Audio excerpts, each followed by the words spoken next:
Hello everyone, myself Dr. Rajeshri Zavde, Assistant Professor, DG College of Commerce, Satara.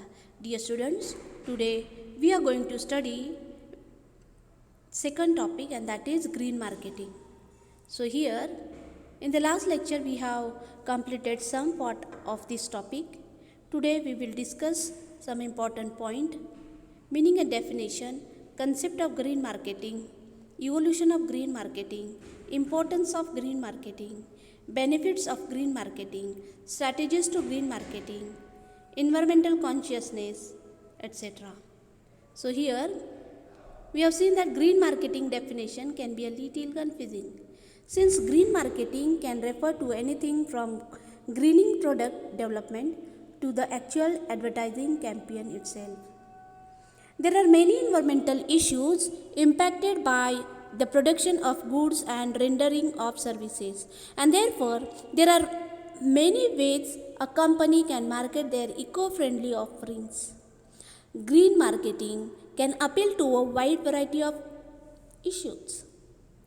So, here an item can say water, reduce greenhouse gas emission, cut toxic pollution, clean indoor air, and it can be recyclable. When put side by side with the competition, the more environmental marketing claims your products and services can make. So here, if we talk about the definition of green marketing, marketing products and services based on environmental factors or awareness. The companies involved in green marketing make decisions relating to the entire process of the company's product, such as method of processing, packaging, and distribution. So these are very important things which we need to understand. Now we'll understand the definition or the concept of green marketing. What is this green marketing? Green marketing refers to the process of selling products or services based on their environmental benefits. Such a product or service may be environmentally friendly in it or produce or package in an environmentally friendly way. The obvious assumption of green marketing is that potential consumers will view a product or service greenness as a benefit and base their buying decision accordingly. Now we'll think about evolution of green marketing. So if we talk about green marketing we have developed this concept in the 19th century.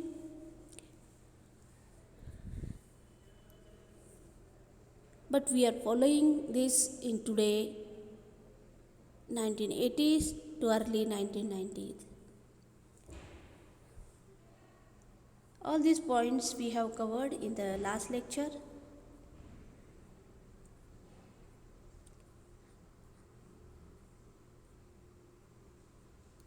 And we are here on the point of evolution of green marketing. The term green marketing came into prominence in the late 1980s and early 1990s. So here there are three phases in the evolution of green marketing.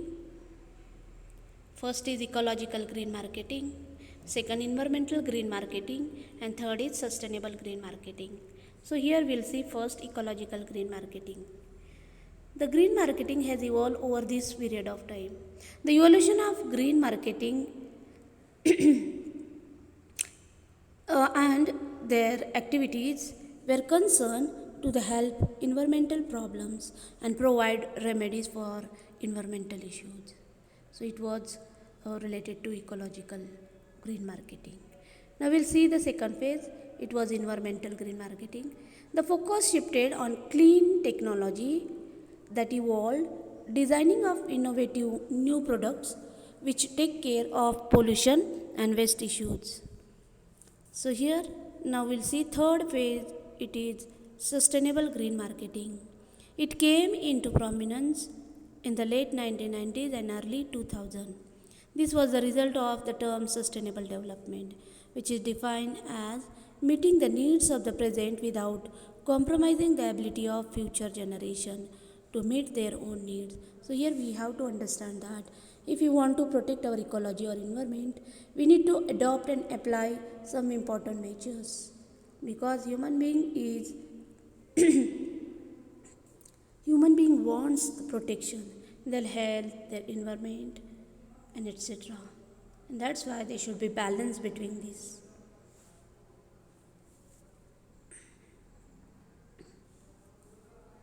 Here are some reasons for green marketing. One, there are opportunities available and competitive advantages are there. Corporate social responsibility is there on the part of the companies. Government regulations are there to maintain green marketing and for this method of processing, packaging, and distribution of goods. Competitions with other responsible companies. If the person want to sustain, or the companies, so they are comparing, so if there are companies, they want to sell their goods and the services or the product, so they are applying new methodology. So here if they are using this green marketing policy and the process, so it will be better for them and for the public also. So in that way they can be ahead of the other from the other companies.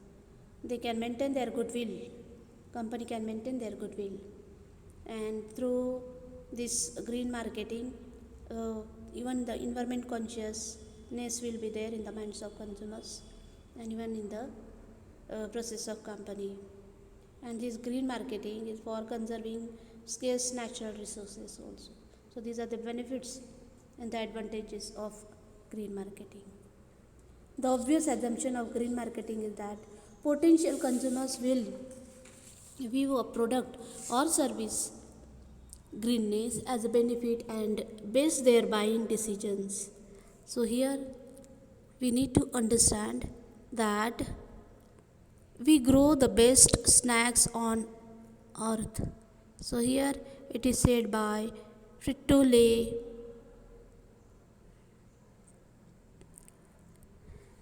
Now we'll see benefits of green marketing. As we have seen, all these benefits are there.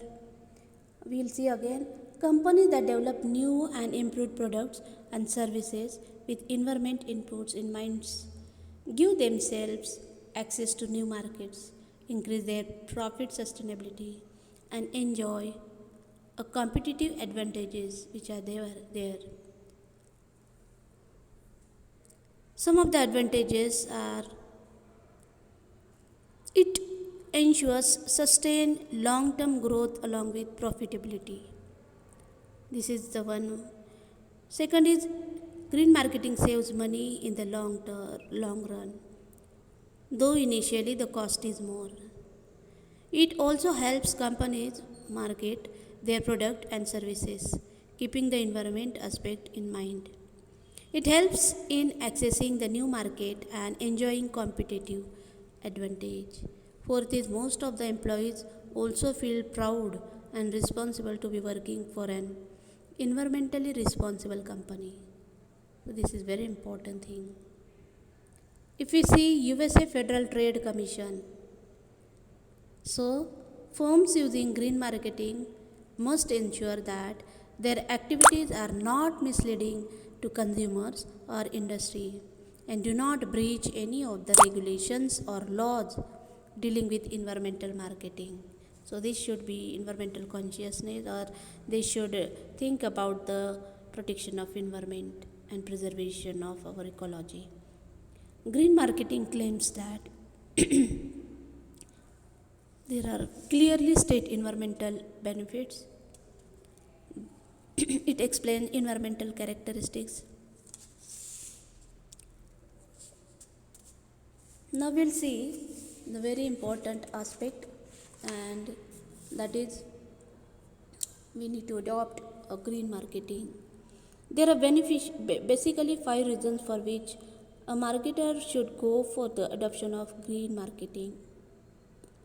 They are: one is opportunities or competitive advantage. So here if we are talking about adoption of green marketing, that means there are advantages of green marketing. So here we have to see about think about green marketing. So, companies that develop new and improved products and services with environmental input. And here, for the sustainability and enjoy competitive advantage over the companies, they need to follow certain rules and regulations. So, first, if we see opportunities or competitive advantage, in India, around 25% of the consumers prefer environmental friendly products, and around 28% may be considered healthy conscious. Therefore, green marketers have diverse and fairly sizable segment to cater to. So, here we also have green building which are efficient in their use of energy, water, and construction material, and which reduce the impact on human health and the environment through better design, construction, operation, maintenance, and waste disposal. So, these are the benefits of opportunities or competitive advantages of green marketing. We can adopt green marketing. Second is social responsibility. So many companies have started realizing that they must behave in an environment friendly fashion. They believe both in achieving environmental objectives as well as profit related objectives. So here we need to understand that there are benefits as well as there are responsibilities, social responsibility on the company. Third is governmental pressure. Various regulations framed by the government are there to protect consumers and the society at large. Yes, because when a company they produce product at that time they have to use, they should see the rules and regulation provided. They should not violate the rules and regulations. And these rules and regulations of the laws are for the welfare of the society, for welfare of the human being only. The Indian government too has developed a framework of legislation to reduce the production of harmful goods and byproducts.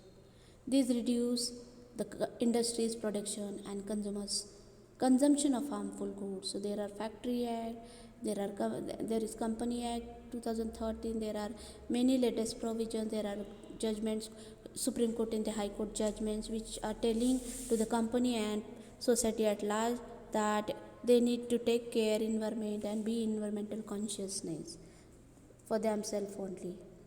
So here, industry's production and consumers' consumptions, it should be in a balanced way. There should not be any harmful activity of goods, including those which will detriment to the environment. For example, the ban of plastic bags in Mumbai. As we see that there are ban of plastic in Satara also. So we see everywhere in the state of Maharashtra there is ban on plastic. Prohibition of smoking in public areas. So these are the some example. We see that smoking is prohibited at public place. Yes, it is for the benefit of human being only. If one person is smoking, that will be injurious to the other person, and that's why it is prohibited. It is dangerous to the person who is smoking also and the other person also. So here we can see that yes, rules and regulations are important. If we want to understand competitive pressures, so many companies take up green marketing to maintain their competitive edge. The green marketing initiatives by companies such as Body Shop and Green and Black have promoted many mainline competitors to follow suits of the case. Fifth is cost reduction. Reduction of harmful waste may lead to substantial cost saving. Sometimes many firms develop symbiotic relationship whereby the waste generated by one company is used by another as a cost effective raw material.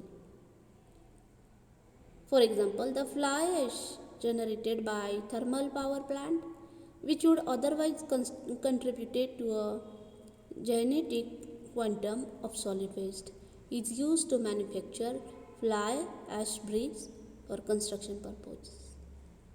So in this way we need to understand that we can adopt green marketing because of these benefits.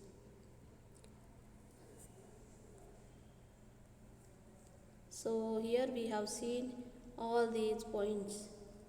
It ensures sustained long-term growth along with profitability. It saves money in the long term. It helps the companies to market their product and services.